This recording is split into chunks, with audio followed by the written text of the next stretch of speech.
બેફામ ડમ્પર ચાલકનો આતંક, અકસ્માત બાદ પૂરપાટ ઝડપે ફરાર થયાના આક્ષેપ સામે આવ્યા।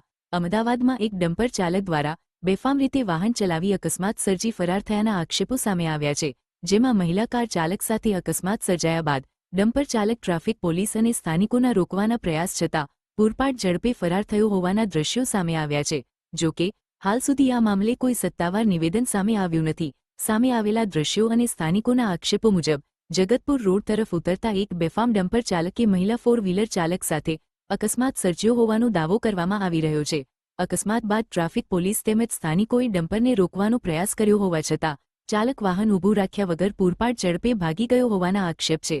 આ દરમિયાન ડમ્પર ચાલકે ડિવાઈડર કુદાવી અન્ય રોડ ઉપર વાહન હંકારી દીધું હોવાના તેમજ અન્ય કાર ચાલકોએ પોતાની ગાડીઓ આગળ રાખી રોકવાનો પ્રયાસ કરતા જોખમી રીતે વાહન ચલાવ્યું હોવાના દ્રશ્યો પણ સામે આવ્યા છે।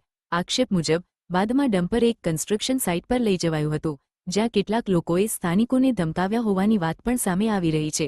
જો કે સત્યની અસર આ દાવાઓ અને આક્ષેપોની સ્વતંત્ર પુષ્ટિ કરતું નથી અને સમગ્ર મામલે હાલ સુધી કોઈ સત્તાવાર પોલીસ નિવેદન સામે આવ્યું નથી। પોલીસ તપાસ બાદ જ સમગ્ર ઘટનાની હકીકત સ્પષ્ટ થશે।